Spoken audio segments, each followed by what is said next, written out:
Good afternoon students. Bajarpal Bhati की online classes में आपका स्वागत है। हमारा फर्स्ट चैप्टर चल रहा है। फर्स्ट चैप्टर का नाम है अर्थशास्त्र एक परिचय, जिसमें हम अर्थशास्त्र के परिचय के बारे में पढ़ रहे हैं। ठीक है, शुरू से लेके अब तक हम उसका परिचय ही पढ़ रहे हैं। ठीक है, या वो धन केंद्रित परिभाषाओं के द्वारा पढ़ रहे हों, या वो कल्याण केंद्रित परिभाषाओं के द्वारा, या दुर्लभता केंद्रित परिभाषाओं के द्वारा, आवश्यकता विहीन परिभाषाओं के द्वारा, या फिर विकासशील परिभाषाओं के द्वारा, सबके द्वारा हमने क्या पढ़ा है अभी तक? अर्थशास्त्र का इंट्रो ही पढ़ा है कि अर्थशास्त्र क्या है, हमने ये जाना है। ठीक है, अर्थशास्त्र में अब हम जानते हैं आर्थिक क्रियाओं और अनार्थिक क्रियाओं के बारे में। हालांकि इसमें आर्थिक क्रिया ही दिया हुआ है, ठीक है, लेकिन मैं आपको अनार्थिक क्रिया भी बताऊंगी। अनार्थिक क्रियाएं क्या होती हैं, तो सबसे पहले पढ़ते हैं आर्थिक क्रियाएं। आर्थिक क्रियाएं वह क्रिया आर्थिक क्रिया कहलाती है जिसका संबंध मानवीय आवश्यकताओं को संतुष्ट करने के लिए, किससे इसका संबंध? मानवीय आवश्यकताओं को संतुष्ट करने के लिए दुर्लभ सीमित साधनों के उपयोग से होता है। दुर्लभ एवं सीमित साधनों के उपयोग से होता है। दुर्लभ एवं सीमित साधनों का मतलब है मांग की अपेक्षा पूर्ति जब कम हो, जब मानव की आवश्यकताएं है तो ज़्यादा लेकिन पूर्ति कम हुई है उनकी। ठीक है, तो हमारी आर्थिक क्रिया क्या है? जब मानव की आवश्यकताओं को संतुष्ट करने के लिए आवश्यक दुर्लभ एवं सीमित साधनों के उपयोग से है, वो आपकी आर्थिक क्रिया कहलाएंगी। दूसरा है आपका, दूसरी डेफिनेशन है आर्थिक क्रियाओं की, जिनका संबंध आवश्यकताओं की संतुष्टि के लिए सीमित साधनों के प्रयोग से है। जो हमारे आवश्यकताएं जो होती हैं ज़्यादा होती हैं लेकिन सीमित साधनों के उपयोग से है, लेकिन जो साधन है वो सीमित ही प्रयोग किए गए हैं। आर्थिक क्रिया वह क्रिया है, तीसरी डेफिनेशन ये है, आर्थिक क्रिया वह क्रिया है जिसका संबंध उन सभी वस्तुओं के उत्पाद, उपभोग, विनिमय तथा निवेश है जिनमें उपयोगिता होती है, मतलब कि जिनमें उपयोगिता का गुण पाया जाता है, वही आपकी आर्थिक क्रिया कहलाती हैं। ठीक है, मैं आपको साधारण शब्दों में बता रही हूँ आर्थिक क्रिया क्या होती हैं। आर्थिक क्रिया वे मानवीय क्रियाएं हैं जो धन कमाने के उद्देश्य से की जाती हैं। ठीक है, आर्थिक क्रिया क्या है? आर्थिक क्रिया वे मानवीय क्रियाएं हैं जो धन कमाने के उद्देश्य से की जाती हैं। समझ आ रहा? जो मानव द्वारा धन कमाने के उद्देश्य से की जाती हैं वो आपकी आर्थिक क्रियाएं कहलाती हैं। यहाँ पे आपको आर्थिक क्रियाओं के बारे में एग्जाम्पल दिए हुए हैं आर्थिक और अनार्थिक क्रियाओं के बारे में। ठीक है, जैसे पिता व्यवसाय कर रहे हैं या नौकरी कर रहे हैं, वो आपकी आर्थिक क्रियाएं कहलाएंगी।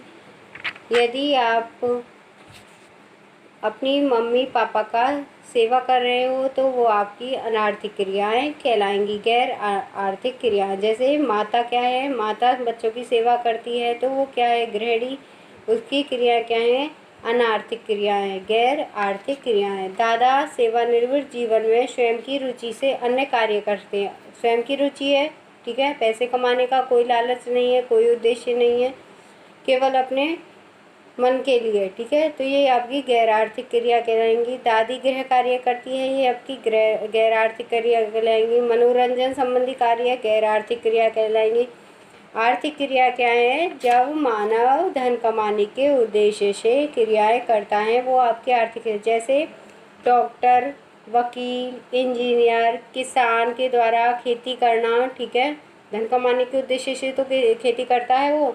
जुल्हाई द्वारा कपड़े बुनना, ये आपकी आर्थिक क्रियाएं हैं। ठीक है, तो ये आपकी आर्थिक क्रियाएं कहलाती हैं।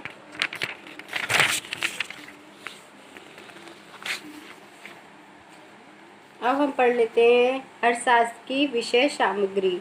अर्थशास्त्र की विषय सामग्री में मैंने आपको वैसे तो सारी वो पढ़ा दी है डेफिनेशन, फिर भी एक बार रिपीट कर लेते हैं। अर्थशास्त्र की विषय सामग्री क्या है? एडम स्मिथ के अकॉर्डिंग अर्थशास्त्र जो है धन का विज्ञान है। उनकी पुस्तक है वेल्थ ऑफ नेशंस। ये आपका 1 नंबर में कुछ क्वेश्चन आता है कि प्रोफेसर एडम स्मिथ की पुस्तक का नाम क्या है। Wealth of Nations Adam Smith की पुस्तक का नाम है। अर्थशास्त्र के जनक किसने कहा जाता है, एडम स्मिथ को कहा जाता है। ठीक है। उनके मूल्य अनुसार अर्थशास्त्र के अंतर्गत धन की प्रकृति एवं उसकी प्राप्ति के कारणों का अध्ययन किया गया है।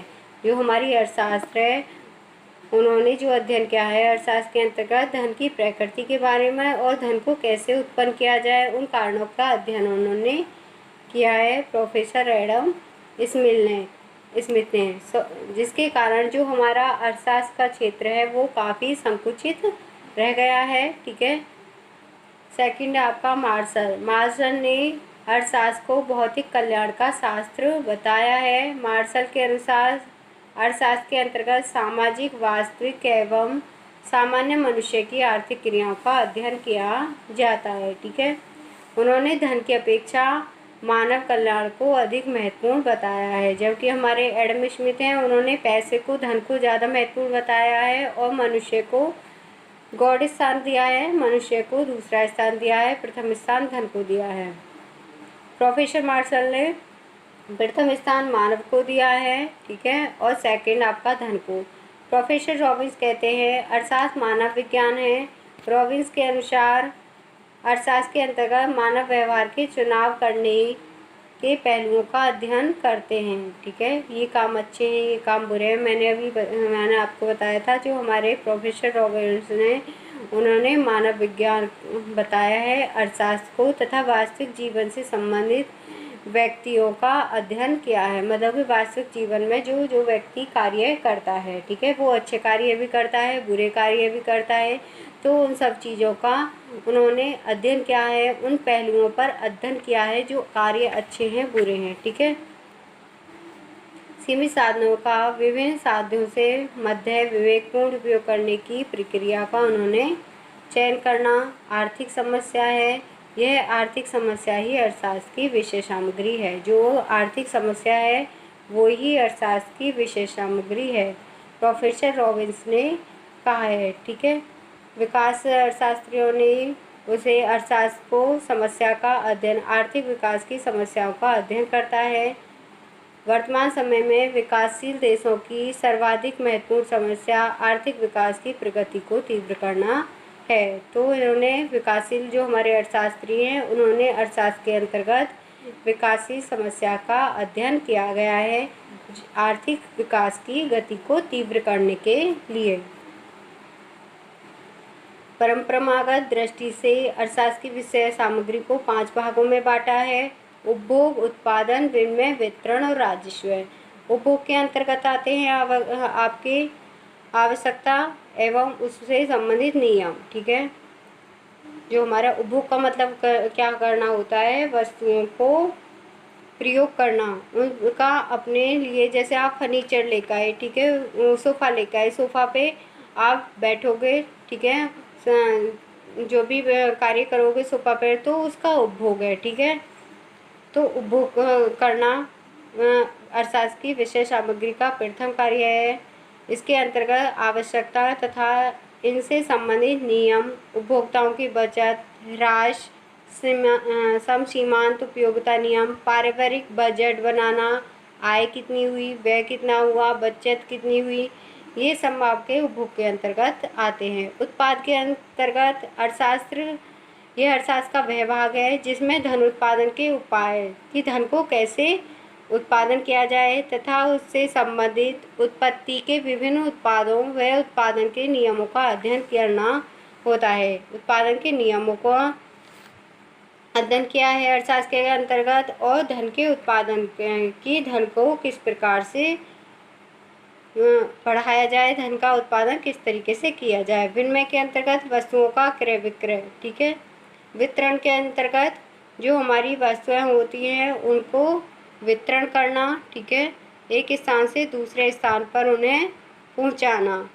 राजस्व, राज्य सरकार की आय तथा व्यय और उनसे संबंधित समस्याओं की विविध व्याख्या की करता है। जो हमारा अर्थशास्त्र है, राज्य सरकार की आय और व्यय, इनसे संबंधित समस्याओं का अध्ययन हमारा अर्थशास्त्र करता है। तो ये थी अर्थशास्त्र की विषय सामग्री, उपभोग, उत्पादन, विनिमय, वितरण और राजस्व है। ठीक है, कल हम पढ़ेंगे अर्थशास्त्र की प्रकृति के बारे में।